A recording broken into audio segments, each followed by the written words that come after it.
नमस्कार, बुलेटिन में आप सभी का स्वागत है और मैं हूं चेतना शर्मा आपके साथ। चलिए खबरों का सिलसिला शुरू करते हैं और सबसे पहले श्री अमरनाथ यात्रा को लेकर बड़ी खबर सामने आ रही है। आपको बता दें, श्री अमरनाथ यात्रा के लिए यात्री पंजीकरण आज से शुरू हो चुका है। पीएनबी, जेके बैंक और येस बैंक में आज से पंजीकरण का ये प्रोसेस शुरू हो गया है। वहीं पर देश भर में 440 शाखाओं में आज से ये पंजीकरण की प्रक्रिया शुरू हुई। 43 दिन की यात्रा का 30 जून को जो है शुभारंभ होने वाला है, यानी कि इस बार की जो अमरनाथ यात्रा रहने वाली है 43 दिनों की होने वाली है, जो कि 30 जून से शुरू होगी और इसी के साथ 11 अगस्त को ये यात्रा जो है इसका समापन होने वाला है। श्री अमरनाथ यात्रा के लिए सोमवार यानी कि 11 अप्रैल से यात्री पंजीकरण की प्रक्रिया शुरू हो रही है और देश भर में पंजाब नेशनल बैंक, जेके बैंक और येस बैंक की 440 शाखाएं जो हैं वो एडवांस पैसेंजर रजिस्ट्रेशन जो है ये करवाने वाली हैं और जम्मू कश्मीर में पीएनबी की 6 शाखाएं और जम्मू कश्मीर बैंक की 10 शाखाओं में अग्रिम पंजीकरण की सुविधा श्रद्धालुओं के लिए उपलब्ध रहने वाली है।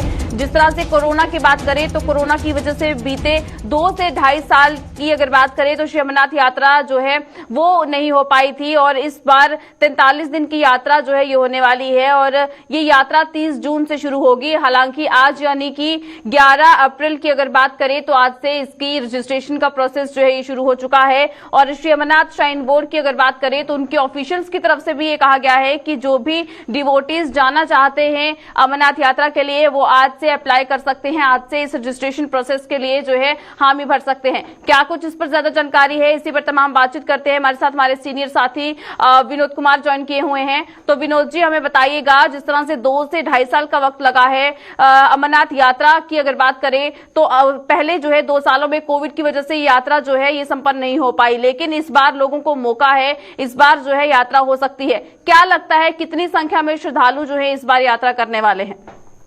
इतना संख्या नहीं बताया जा सकता है, लेकिन यह है कि बाबा बर्फानी के भक्तों में उत्साह बहुत जरूरी है और इस उत्साह से लगता है कि आज पहला दिन जब रजिस्ट्रेशन खत्म होगी, पहले दिन उससे सारे आंकड़े आ जाएंगे कि कितनी संख्या हो सकती है। और दूसरी बात, श्री अमरनाथ श्राइन बोर्ड द्वारा जो व्यवस्थाएं की गई हैं उससे भी साफ जाहिर होता है कि इस बार यात्रा जो है बड़े उत्साहित तरीके से होनी है, क्योंकि हमें याद है कि 5 अगस्त 2019 को आधे अधूरे में यात्रा को रोकना पड़ा था, क्योंकि केंद्र सरकार ने एक बड़ा फैसला लेना था। इसलिए जितने भी श्रद्धालु बाहर से आए हुए थे, टूरिस्ट आए हुए थे, उनको 3 तारीख को ही बोल दिया गया था कि आप अपने अपने राज्यों में अपनी डेस्टिनी में वापस लौट जाए। यानी 2019 को भी पूरी यात्रा नहीं हुई, 2020 को भी, 2021 को भी और अब 2022 को यात्रा होनी है। तो स्वाभाविक सी बात है इस बार बाबा बर्फानी के भक्तों की जो संख्या होगी वो ज्यादा होगी। बिल्कुल विनोद जी, और ये भी कहा जा रहा है कि हर दिन यानी कि रोजाना जितने श्रद्धालुओं को रवाना किया जाएगा वो संख्या 10,000 बताई जा रही है, यानी कि एक दिन में 10,000 श्रद्धालु जो हैं वो अमरनाथ यात्रा की ओर जो है रुख करेंगे। यानी कि इसकी ओर अगर ध्यान दिया जाए तो किस तरह की और भी सुविधाएं, क्योंकि इस बार ये काफी लंबे समय से कहा जा रहा था कि जो भी अमरनाथ यात्रा के लिए लोग इस बार रवाना होंगे उनके लिए खासा इंतजाम किए जा रहे हैं। जगह जगह पर भी लोगों को तमाम सुविधाएं दी जाएंगी। हेलीकॉप्टर की सर्विसेज जो है वो इस बार दी जा रही हैं और इसी के साथ साथ फ्री जो कार सर्विसेज हैं, जो बैटरी से चलने वाली जो कार सर्विसेज है वो भी लोगों के लिए दी जा रही हैं। हाँ बिल्कुल, जितना सबसे बड़ा पॉइंट रहता है कि आप सिक्योरिटी को किस तरीके से लेते हो, क्योंकि सिक्योरिटी एक सबसे बड़ा इशू है और 5 अगस्त 2019 के बाद आतंकी संगठन पूरी तरह से बौखलाए हुए हैं। पाकिस्तान के हालात अंदरूनी सियासी तौर पर देखा जाए इस वक्त कमजोर है, लेकिन पाकिस्तान की आर्मी और आईएसआई ये चाहती है कि कहीं ना कहीं किसी बड़ी वारदात को अंजाम दिया जाए और मुझे लगता है कि पहलगाम का रूट हो, बालटाल का रूट हो, दोनों में ही करीब 50,000 सुरक्षाकर्मी को तैनात किया गया है और उनको हाई अलर्ट पर रखा जाएगा। और पहले भी ये कोशिश आतंकवादियों की रहती है कि यात्रा को टारगेट बनाया जाए। यात्रा को टारगेट बनाने से अंतर्राष्ट्रीय स्तर पर यह खबर चलती है, लेकिन हमारे सुरक्षा बलों ने हमेशा ही इस चैलेंज को कबूल किया और इसमें कामयाब रहे। बाकी दूसरी व्यवस्थाएं मैं आपको बता दूं, एक दूसरा सेक्टर रहता है हेल्थ सेक्टर। हेल्थ सेक्टर में बड़ा इंपॉर्टेंट रहता है क्योंकि ये यात्रा बड़ी पहाड़ी यात्रा है, बर्फबारी भी वहां पर रहती है ऑलरेडी, तो कार्डियक अरेस्ट यानी हृदय गति रुकने का, यानी जिसको हार्ट अटैक बोलते हैं, उसकी बड़ी संभावनाएं रहती है, शंकाएं रहती है, तो उसको लेकर के हेल्थ डिपार्टमेंट भी पूरी तरह से सक्रिय है। दूसरी तरफ अगर बोर्ड की बात करें तो बोर्ड ने फ्री बैटरी कोर्स और जो हेली सेवा है वो पहले से ही चलती है। व्यवस्थाओं को लेकर के सरकार और बोर्ड पूरी तरह से सतर्क है। बात करें तो जो भी यात्री जाते हैं उनका इंश्योरेंस होना बहुत ज्यादा जरूरी है और इस बार उसका जो कंपेंसेशन है यानी कि जो इंश्योरेंस फी है वो भी बढ़ा दी गई है। 3 लाख से बढ़ाकर 5 लाख रुपए जो है वो कर दी गई है। तो यानी कि ये भी एक तरह से लोगों को तमाम सुविधाएं जो है ये देने की कोशिश की जा रही है। तो चलिए विनोद जी, बहुत शुक्रिया हमें तमाम जानकारी देने के लिए। तो जिस तरह से आज 11 अप्रैल से रजिस्ट्रेशन का प्रोसेस जो है अमरनाथ यात्रा के लिए शुरू हो चुका है। जो भी श्रद्धालु जाना चाहते हैं वो आज से इस प्रक्रिया का लाभ ले सकते हैं और इसी के साथ अमरनाथ श्राइन बोर्ड की जो ऑफिशियल वेबसाइट है वहां पर जाकर भी आप अपना पंजीकरण करवा सकते हैं और साल 2022 की अमरनाथ यात्रा में अपनी हाजिरी जो है वो आप जरूर लगा सकते हैं।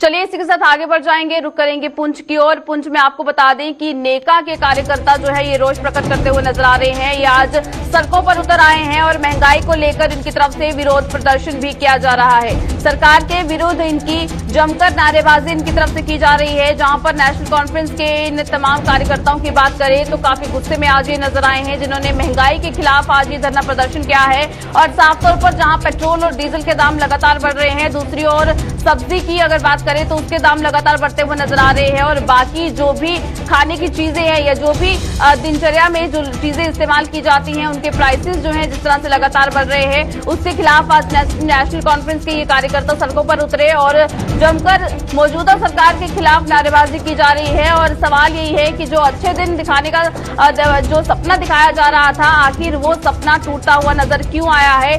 क्यों मौजूदा सरकार जो है वो विफल नजर आई है? जो दावे उनकी तरफ से किए गए थे वो दावे जो है वो सच नहीं किए जा सके। महंगाई की अगर बात करें तो पेट्रोल और डीजल के दाम जिस तरह से लगातार बढ़ रहे हैं, पूरे देश भर की अगर बात करें तो पेट्रोल के दाम जो है 115 के करीब पहुंच चुके हैं, डीजल के दाम जो है वो भी लगातार बढ़ते हुए नजर आ रहे हैं।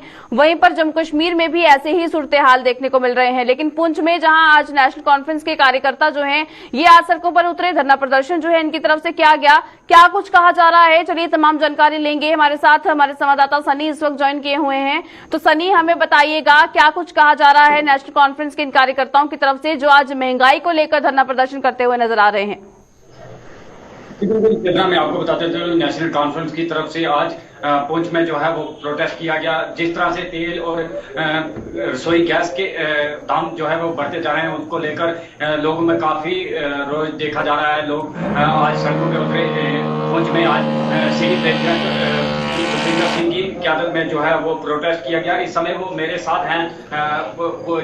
उनकी क़यादत में पुंछ में एक बड़ा प्रोटेस्ट है जो किया गया है। उनकी मांग है कि जल्द से जल्द जो है पेट्रोल और डीजल के दाम जो है वो कम किए जाएं, क्योंकि इससे जो गरीब तबका के लोग हैं उन्हें बहुत ज्यादा जो है दिक्कतें आ रही हैं। क्योंकि एक तो रमजान का महीना चल रहा है, ऊपर से जो बढ़ते दाम है ये दिनों दिन जो है कि बढ़ते जा रहे हैं और इस पे रसोई पे भी बहुत ज्यादा असर पड़ रहा है। मेरे साथ बात करने के लिए मौजूद हैं इस समय डॉक्टर सुखविंदर सिंह जी। सर बताएं किस तरह की जो है आज आपने प्रोटेस्ट किया और आने वाली जो सेंट्रल सरकार है हमारी उसके लिए क्या कहेंगे? आज का जो प्रोटेस्ट है वो यूथ नेशनल कॉन्फ्रेंस की ओर से रखा गया था। देखिए कि जब सत्ता में बीजेपी सरकार आई थी तो उन्होंने कहा था, ये नारा दिया था कि सबका साथ और सबका विकास। मुझे लगता है कहीं ना कहीं ये नारा जो है जमीनी सतह पे ये नारा अच्छी तरीके से नहीं पहुंच सका है। जो खाने पीने की जो चीजें हैं वो मूल जो हमारा है वो बढ़ता ही जा रहा है। देखिए कि पेट्रोल, डीजल और गैस जो रेट में देखते हैं हम आपके मीडिया के माध्यम से, रोज 2 रुपए, 3 रुपए, 5 रुपए, 10 रुपए, 50 रुपए तक रेट आए दिन में वो उसके रेट ज्यादा से ज्यादा हो रहे हैं।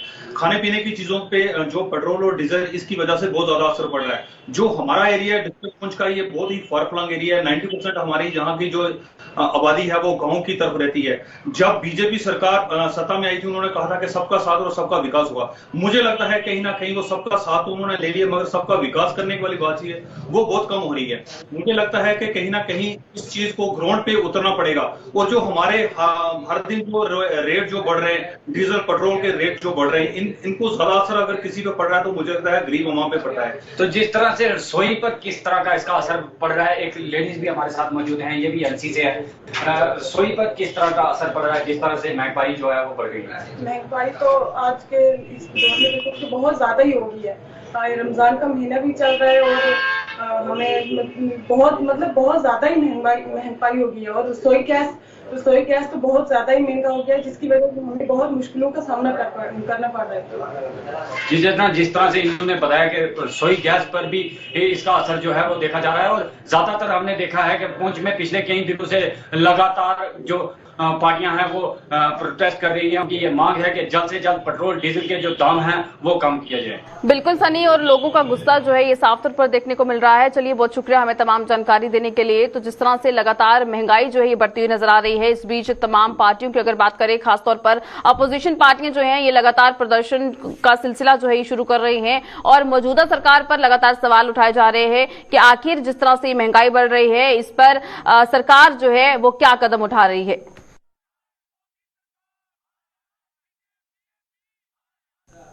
चलिए, इसी के साथ आगे बढ़ जाएंगे और रुक करेंगे डोडा की ओर। आपको बता दें कि डोडा के नगरी इलाके में लोग बंदरों के आतंक से परेशान हो रहे हैं। छोटे बच्चों को बंदर इलाके में निशाना बनाते हुए नजर आ रहे हैं। बंदरों के आतंक से लोगों में अब दहशत का माहौल भी बन रहा है और मूक दर्शक बनकर वन विभाग जो है केवल तमाशा देख रहा है, इस तरह का लोगों का कहना है। यानी कि जहां पर रिहायशी इलाकों की बात करें तो रिहायशी इलाकों की ओर जंगली जानवरों का रुख जो है ये आए दिन देखने को मिल रहा है। जम्मू कश्मीर के कई इलाकों में आए दिन इस तरह की खबरें सामने आती हैं जहां पर जंगली जानवर जो हैं वो जो है किस तरह से रिहायशी इलाकों की ओर रुख करते हैं। इस बीच बंदरों के आतंक की अगर बात करें तो इससे भी लोग परेशान हो रहे हैं। डोडा का ये नगरी इलाका है जहां पर एक बच्ची को किस तरह से निशाना बनाया है एक बंदर ने और किस तरह से उसे जख्मी कर दिया है और उसके बाद लोग डरे हुए हैं, सहमे हुए हैं। लेकिन इसी के साथ वन विभाग की बात करें, यानी कि अगर फॉरेस्ट डिपार्टमेंट की बात करते हैं तो उनकी तरफ से अभी तक कोई भी कदम जो है नहीं उठाए गए हैं। क्या कुछ ज्यादा जानकारी है, इसी पर तमाम बातचीत करते हैं। हमारे साथ हमारे संवाददाता डोडा से वसीम इस वक्त हमें ज्वाइन किए हुए हैं।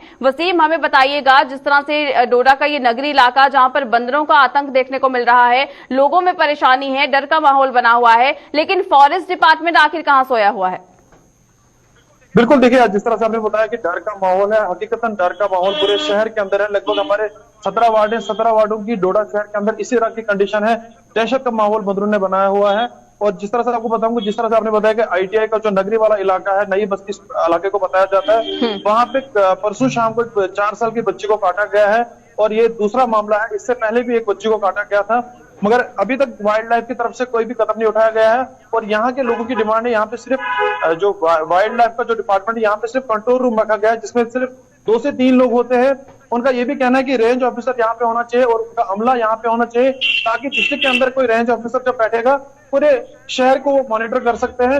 और आप देख सकते हैं कि लोग काफी ज्यादा परेशान है आज के डेट में। जिस तरह से आपको बताया मैंने कि पूरे शहर के अंदर इनकी दहशत बनी हुई है। हमारा जितना भी इलाका है, डोडा साहब मेला का इलाका है, डोडा नगरी का इलाका है, बस स्टैंड का इलाका है, पूरे शहर के अंदर इसी तरह की कंडीशन अभी बनी हुई है। जी बिल्कुल वसीम, जिस तरह से आपने बताया कि इससे पहले भी इस तरह की वारदात जो है ये देखने को मिली है, लेकिन उसके बाद भी फॉरेस्ट डिपार्टमेंट की तरफ से कोई कदम क्यों नहीं उठाए जा रहे हैं? देखिए, उनकी तरफ से कदम उठाया गया था कुछ टाइम पहले जब इस तरह का वाक़ा सामने आया था। उसके बाद जो है यहाँ से इनको रेस्क्यू किया था, अलग अलग जगहों पे छोड़ा गया था। पर आज की डेट में देख रहे हैं हम कि फिर से वो यहाँ पे लाए गए हैं, फिर अलग अलग जगहों से यहाँ पे उनको छोड़ा गया। जिस तरह से लोग हमें बता रहे हैं, यहाँ पे फिर वो पहुंचे हैं और उसकी वजह से लोग कहीं ना कहीं आने वाले टाइम में जो है वो काफी दिक्कतों का सामना उनको करना पड़ेगा, क्योंकि अगर यहाँ पे उनकी तादाद बढ़ती है और आने वाले टाइम में लोगों को काफी ज्यादा दिक्कतों का सामना करने पड़ेगा। जिस तरह से लोग बता रहे हैं कि हमारा जितना भी घर का पानी होता है, पीने वाला पानी होता है, उसको खराब करते हैं, घर के जो खाना हम बनाते हैं उसको खराब करते हैं, घरों के अंदर वो पहुंचते हैं। तो एडमिनिस्ट्रेशन को, जो भी कंसर्न महकमे, उनको एक्टिव होना पड़ेगा, इन चीजों पर ध्यान देना होगा। बिल्कुल। चलिए वसीम, बहुत शुक्रिया हमें तमाम जानकारी देने के लिए। तो जिस तरह से लोगों की अगर बात करें तो उनमें जो है परेशानी का सबब जरूर बना हुआ है। जो भी स्थानीय लोग हैं उनमें ये बंदरों का आतंक जो है जिस तरह से उनको ये फेस करना पड़ रहा है, तमाम और भी बहुत सी परेशानियां हैं जो इसकी वजह से उन्हें झेलने को मिल रही हैं। लेकिन उसके बावजूद भी जहां अभी तक वन विभाग की तरफ से कोई कदम नहीं उठाया गया है और इसी के साथ साथ लोगों का साफ तौर पर यह कहना है कि जल्द से जल्द कोई ऐसे कदम उठाए जाए ताकि ये जो डर का माहौल बना है इससे इनको निजात मिल सके।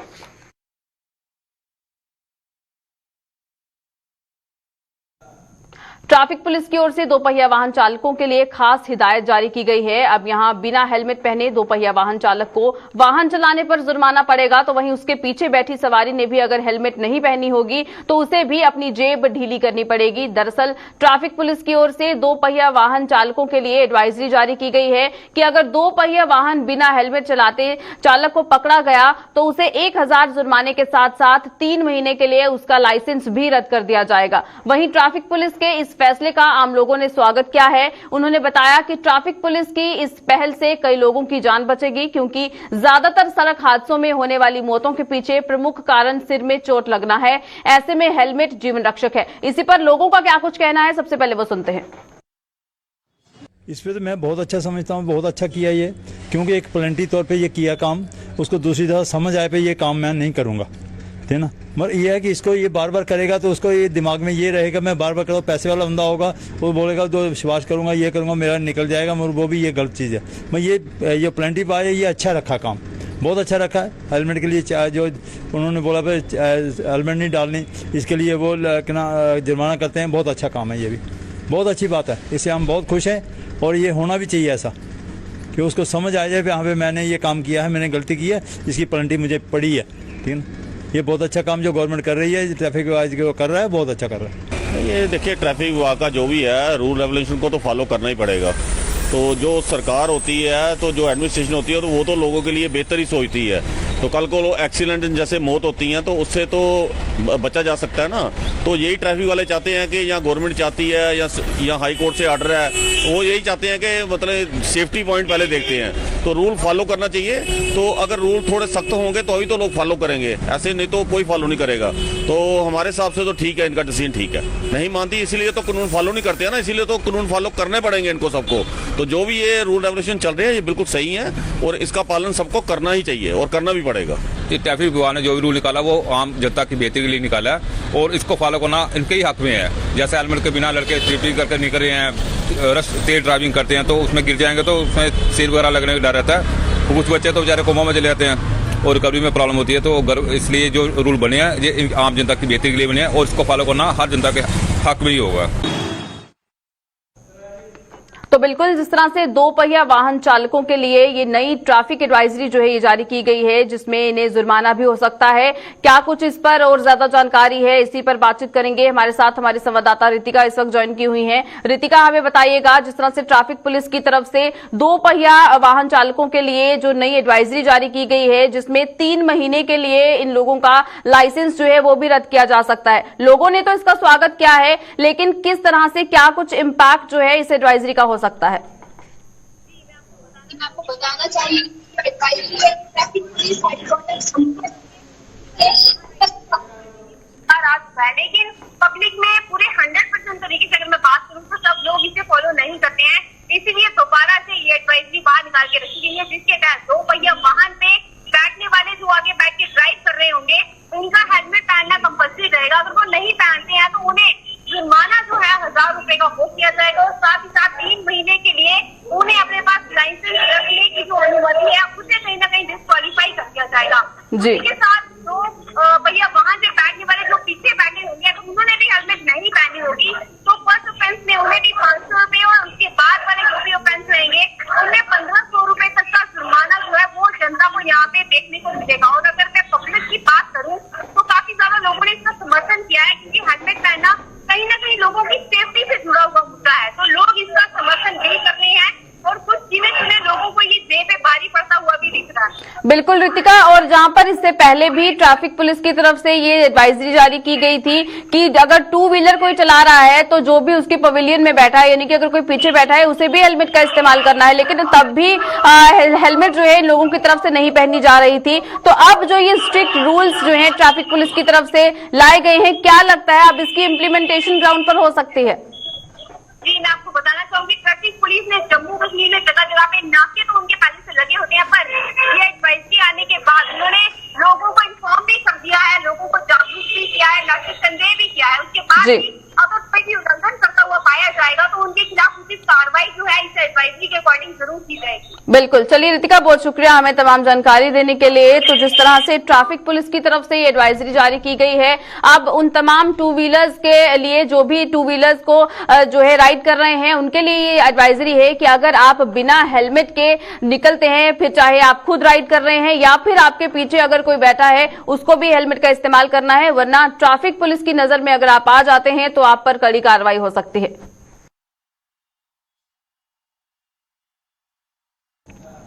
वहीं सांसद जुगल किशोर शर्मा ने वार्ड नंबर 51 छन्नी हिम्मत का दौरा किया। इस दौरान सांसद ने प्रधानमंत्री आवास योजना के लाभार्थियों को उनके आवास की चाबियां सौंपी। इस अवसर पर पूर्व उप मुख्यमंत्री कविंद्र गुप्ता, जेएमसी की public health and sanitation committee के चेयरमैन राजकुमार और भाजपा के जम्मू जिलाध्यक्ष विनय कुमार गुप्ता भी मौजूद थे। इस अवसर पर सांसद ने कहा कि मोदी सरकार के अलावा आज तक किसी भी सरकार ने देश के गरीब लोगों के बारे में नहीं सोचा। आपको बताते चले कि प्रधानमंत्री आवास योजना के तहत वार्ड के 150 लोगों ने आवेदन किया था, जिसमें 70 लोगों के मकानों को मंजूरी मिली थी। प्रधानमंत्री जी की सोच के भाई जिनके पास रहने के लिए आवास नहीं है उनको आवास मिले और हर एक के पास छत हो, उसी अभियान के तहत आज हम जहां पहुंचे हैं, मुझे खुशी इस बात की है कि आज जो जहां पर जिन लोगों को ये मकान जो है वो समर्पित किए हैं उनमें तरसेम लाल जी, डोली देवी जी और महेंद्र लाल जी जो है उनको जहां पर ये मकान की सुविधा प्राप्त हुई है। बड़ी ब्रह्मणा के काला गेट इलाके में स्थित एक कबाड़ के गोदाम में संदिग्ध परिस्थितियों में आग लग गई। देखते ही देखते आग ने पूरे गोदाम को अपनी चपेट में ले लिया। आग की घटना की सूचना मिलते ही स्थानीय पुलिस और दमकल विभाग की टीम मौके पर पहुंची और आग पर काबू पाया।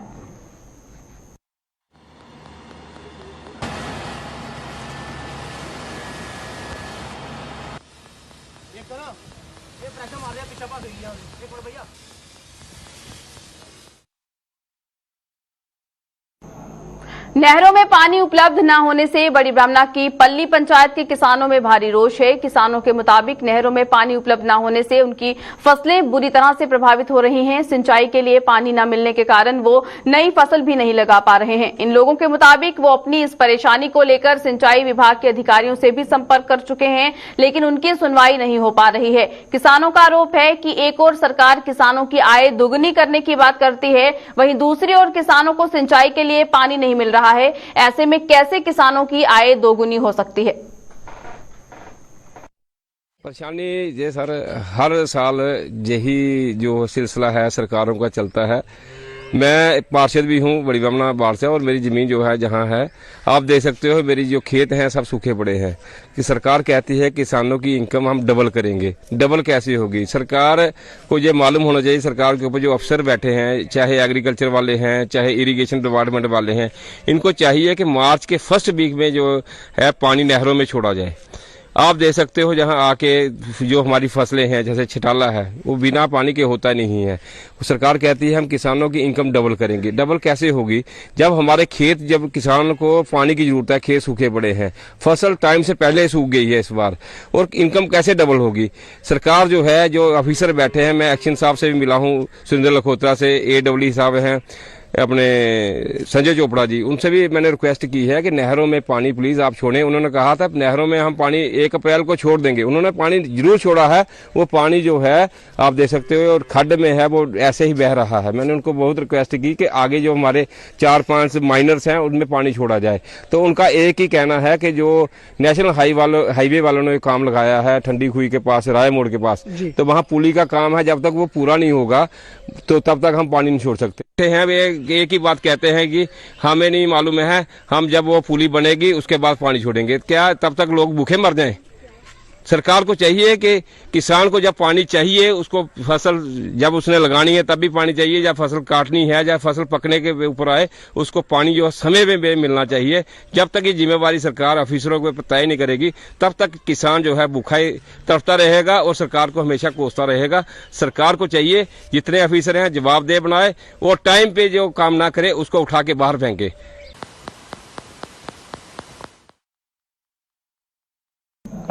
बड़ी ब्राह्मणा का गांव टांडा मौजूदा समय में पानी की समस्या से जूझ रहा है। स्थानीय लोगों के मुताबिक गर्मी में बढ़ोतरी के कारण उनके हैंडपंप भी सूख चुके हैं और अब वो पूरी तरह से टैंकरों पर निर्भर हो चुके हैं। लेकिन महंगाई के इस दौर में पानी खरीदकर पीना असंभव है। ग्रामीणों का आरोप है कि जल शक्ति विभाग ने पानी की पाइपें तो बिछाना शुरू की थी, लेकिन वो भी अभी तक गांव तक नहीं पहुंची। पानी की परेशानी से जूझ रहे इन लोगों के मुताबिक वो अपनी इस परेशानी को लेकर कई बार जल शक्ति विभाग के अधिकारियों से गुहार लगा चुके हैं, लेकिन अभी तक उनकी कहीं भी सुनवाई नहीं हो पा रही है।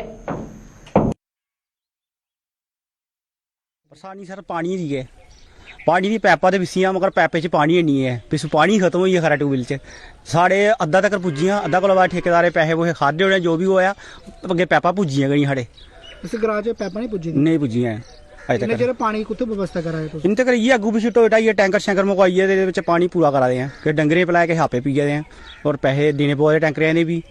ते मेरी पानी दी थोड़ी ये कम से कम 4-5 साल हुई है। 4-5 साल च कोई साल नहीं को हाने साल नहीं की है। पीएचई विभाग दे दफ्तर जांदे हो? हां जन्ने असीं हर बारी जन्ने आ। की गलबात हुंदी? उंदे कन्नै इ'यै आखने कि पानी पियाओ साढ़े ते नलके नुलके लाओ। ओह् आखदे ठीक है असीं पहुंचाई दिन्ने आं, जिल्ला मौका आंदा निकली जंदा ते बस आखदे होई गेआ कम्म। 2-4 महीने तंगी आंदी है, निकली जंदी जिल्ला तो भी उन्हें भी चेता भलाइदे, असीं भी चेता भलाइने, ओहदे विच थोड़ा नहीं है। हर गर्मी च तंगी आंदी है? हर गर्मी तंगी आंदी है हर साल। इन्हें जेह्ड़ा पानी दी व्यवस्था कुत्थों करदे कियां? ये टैंकर शैंकर दे आने पानी दा टैंकर मुकाइए ते पानी पूरा करने। कोई हुई है 4-5 साल पानी नहीं आंदा? पानी नहीं है अभी, नलके मासा नहीं आया, गेड़िए दिख लो सुक्के नलके पे देना। ये डंगरें एक दुए दे घरा डाह दे, एक दुए दे टैंकर चले आने बाल्टियां भरिए वो पिलाई लेने। आखिर करने को अभी मारे दिखने कोई आई कोई परेशान आई कोई नहीं उन्हें देना किसी। किन्ने चेर दा पानी नहीं आया? ये पानी मैं 2-3 साल हो गए जा रहे एक पानी एक सुबह एक कम होंगे ना 2-3 साल हो गए जनाब एक परेशानी होंगी। पीएचई दी पाइपा बिछी दी थोड़े? हाँ जी वो बिछी जनाब पिछे जी ग्रां दुकरा नहीं पुजियां जनाब। ये महाराज पानी की बड़ी परेशानी है इतने, पानी है कि नहीं, पीने वास्ते भी बड़ा मुश्किल है। ना डंगरें ही पानी पिलाना ही है, ना बंदे ही पीने ही है पानी। तो ऐसे दे विच मतलब पल्ली विच ते बहुत आवाजारी है। 2-3 बारी दफ्तर भी गए हैं तो तामी कोई सुनाई नहीं है। इयां लारा लाइए उड़े ते बस चली जंदे। किन्ने चेर दी परेशानी चला दी थोड़ी? ये परेशानी जिल्ले 3-4 महीने आउंदे ने ते हर कोल लेइए मुंड कोल लेइए चलदी आवा दी है। हाँ गर्मी च बड़ी आवाजारी है पानी दी। तो या सानू जनाब को नलका लाई देने इत्थे ते जेह्दा मतलब पानी पीने वास्ते होई जा, ते नहीं ते बिल्कुल बड़ी आवाजारी है, बहुत गै इसलै आवाजारी है।